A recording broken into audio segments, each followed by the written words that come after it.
Week 9 is about sexual orientation identity development theories. We're not going to be talking about transgender individuals this week because that would fall under the gender identity development models. We will be talking about individuals who are transgender and their identity development in a couple of weeks.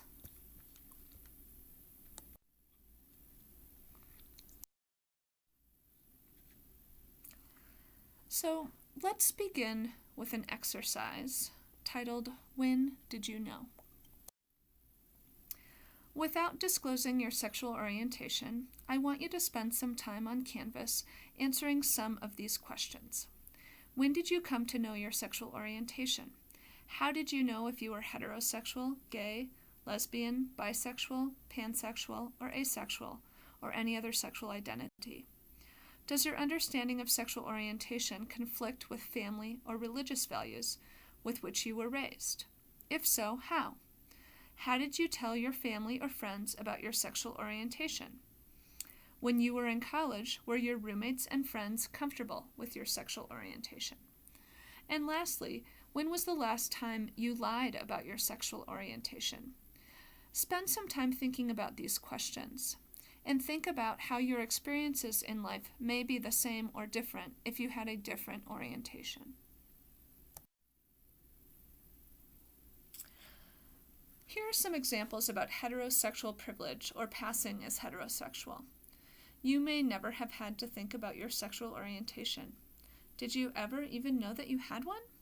You're able to discuss your relationships and publicly acknowledge your partner without fearing that people will disapprove of you or say, I'd be okay with you as long as you didn't shove it in my face or anything.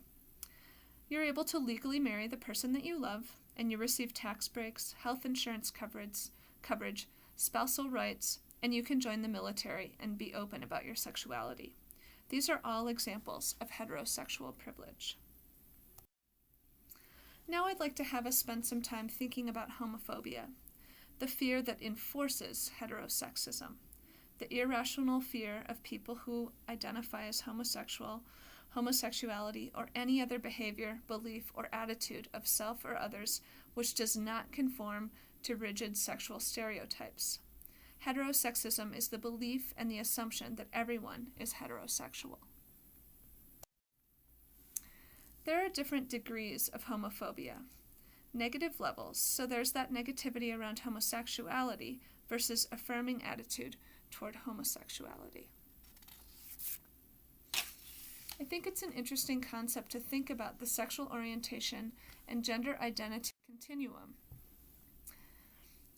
whether one really exists along a binary code. If one were male, their gender identity would be man, their gender role would be masculine, and their sexual orientation may be somewhere along the line of heterosexual versus homosexual. That would explain sort of a binary system, that one is either male or female, man or woman, in terms of their gender identity. They are either masculine or feminine. They are either heterosexual or homosexual. Another way to look at it is an actual continuum, that one can be more masculine or more feminine, but that may or may not relate to their sex, gender, or sexual orientation. Here is a picture of Lady Gaga in the famous meat dress.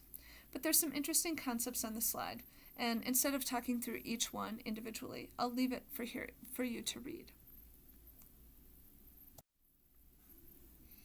It was after Stonewall that sexual orientation identity development theories were created.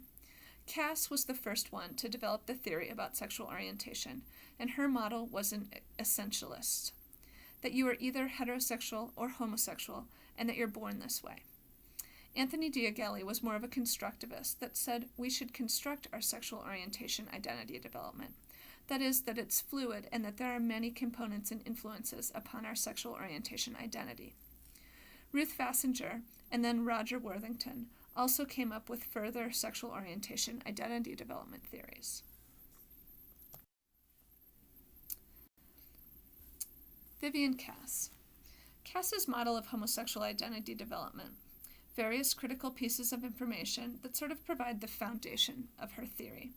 I think it's important for her to really emphasize that one does not necessarily have to go through every stage or phase, but it is linear and sequential.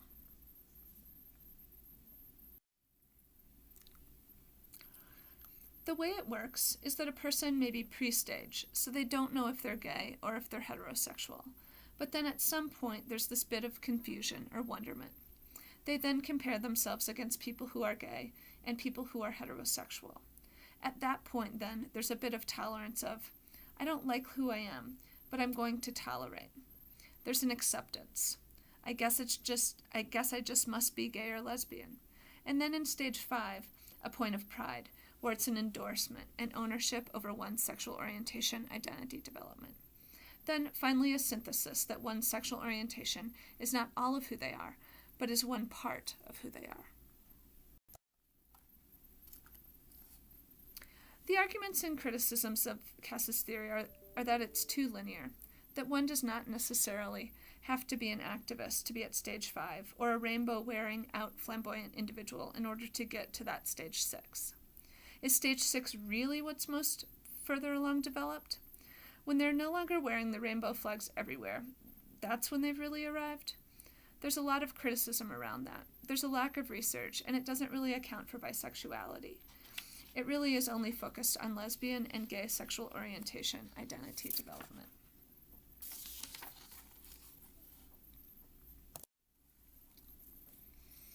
Diaghilev branched off and created his theory, and you'll see that it's very different from Cass's linear stage theory. Diaghilev says that this really does occur over a lifespan, and it is influenced by society. There's context that needs to be taken into consideration. The model looks like this, that there are a number of influences, whether it's the social historical influences, one's personal influences, and community influences. That then helps one determine and go through the identity process.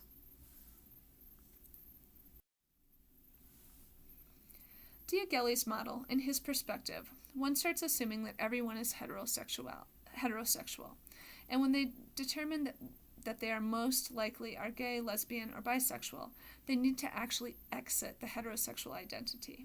They need to leave that behind, and it's a conscious step. They then need to develop their status as a lesbian, gay, or bisexual individual within their own identity. They then go out into the community and develop a social identity. Stage 4 is interesting. They need to then work with their family to confront. What does it mean to be a lesbian daughter or a gay brother? Stage 5 is developing an intimacy status. One can be lesbian, gay, or bisexual without ever having been intimate with a person of the same gender. But according to Diaghilev, this is an important step. Then lastly, to actually enter the lesbian, gay, or bisexual community. This is not a linear model. One can jump around at the various stages, but each of the stages is critical to becoming lesbian, gay, or bisexual. Ruth Fassinger also came up with a model around gay and lesbian identity. Her model is very interesting because she walks through 2 separate processes that can either occur at the same time or different times. There's an internal, individual sexual orientation and identity, and then there's also a level of outness, of being part of a gay or lesbian community and being out. People can be acknowledging their sexual orientation to themselves, but still be in the closet, and that is a separate process. Ruth Fassinger's model looks like this. For every phase or stage, there's an internal process, as well as a group membership process. It's that awareness and recognizing, I am a lesbian, I am gay. There's the exploration, let me test and see whether I really am gay or lesbian. There's the deepening commitment, the acknowledging, the accepting, I am gay, I am lesbian. And then the internalization and synthesis. Yes, I am lesbian. Yes, I am gay. And there are many more parts of my identity that intersect with my sexual identity. One can go through this process internally and still stay in the closet and get all the way to synthesis, according to Ruth Fassinger.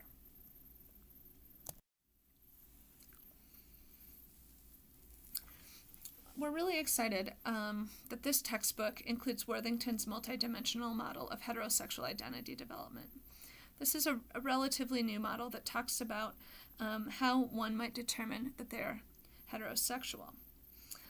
I think that this is significant, but once again, because of privilege, it wasn't until 2002 that someone decided to actually focus on what it means to be in the dominant identity population. There are 6 interactive factors and 2 interactive processes that you have read about in your book.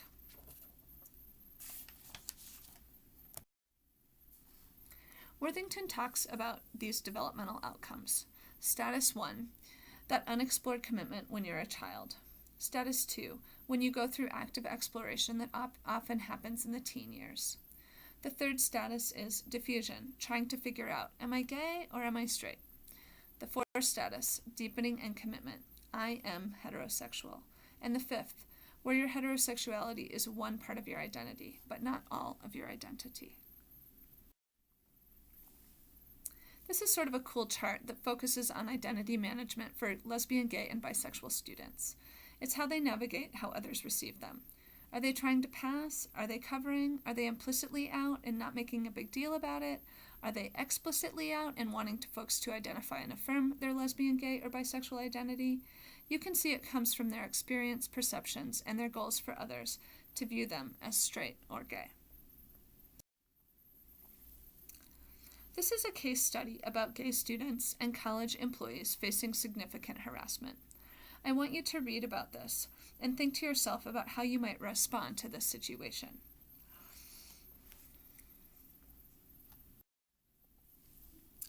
What is the experience of lesbian, gay, and bisexual students and employees on your campus from your own perspective? If your first response is, I have no idea, why don't you have an idea? Is this a population that has gone under your radar, that you have either actively chosen not to pay attention to, or it's just not been a part of your awareness? Think about why that might be. Next, through an identity development theorist lens, what are 3 things higher education leaders can do to improve campus climate? What can we do if we're thinking about students who are going through stages of confusion, exploration, tolerance, acceptance, pride, and synthesis? What can we do to improve campus climate? In what ways does our campus climate benefit privileged identities? Does your campus have a GLBT resource center? And where is it located? What about policies and practices, services? Do any of these benefit the privileged? Do they benefit the oppressed? Let's just conclude with any closing thoughts or questions. I'm looking forward to our Canvas discussion to further reflect on this class and how it has impacted you in serving students who are gay, lesbian, bisexual, heterosexual, and any other sexual identity.